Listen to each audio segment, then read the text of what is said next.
What should you write about? Only you know the answer. Will your story be a short story or a big, big tome of a book?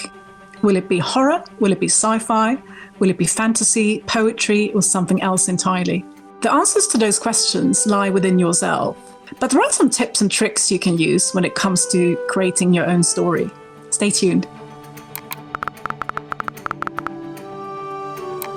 I know, we've already talked about reading, but still I'd like to rewind the tape for just a brief minute. Because the answer to the question, what's your story, really lies in the kind of stories you enjoy. Is it horror that makes your heart sing? Then you should write horror. Is it poetry? Write poetry. Why not try, horrific poetry or romantic horror or just any sort of genre that you enjoy reading and watching? Because if you enjoy writing it, chances are the reader will enjoy reading it as well. Now, with that said, let's go on to the specifics of story building. Feeling overwhelmed about your own story? Don't know what will happen next? Here's something that I always find useful. Write a synopsis. A synopsis can be 1 page long or 51 pages long, but the important thing is that you map out those important key moments in your story. I like to think of a synopsis as a map, a structured way to get from one place to another. But don't forget, there's a certain beauty in getting lost and strolling away as well. So a synopsis should be a guide, not a rule book. It's a great way of keeping track of the story and the plot points.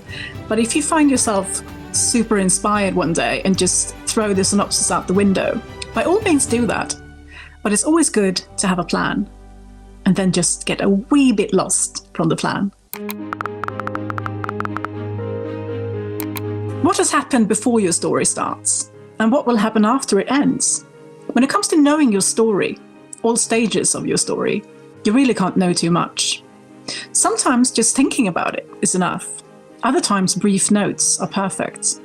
Of course, if you're like me, you might want to write sequels and prequels, just brief scenes where you explore the story from different angles and maybe even different times and places and stuff like that.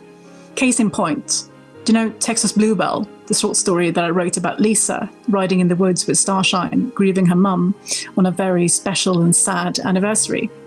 I actually wrote that one when I was writing the very first Soul Riders book, Jorvik Calling, and I really wanted to go into the deep of Lisa's grief, and I also realized that I needed to find out what happened on that special day when Lisa lost her mum.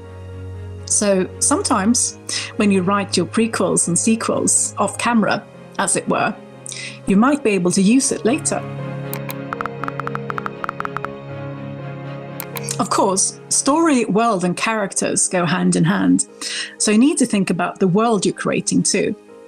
When it comes to me, I typically start with a place and get a sense of where I am, what does it smell like, who are the people who live there.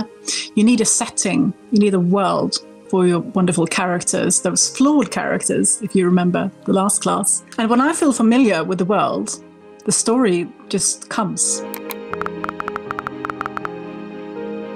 Be mindful of details. Be as specific and descriptive as you can. Try using all 5 different senses. You need to get the reader feeling whatever you and your characters are feeling. And don't be afraid of going big. I always attempt to make myself cry and gasp at least a few times when I'm writing. If you're feeling it, chances are the reader will be feeling it too.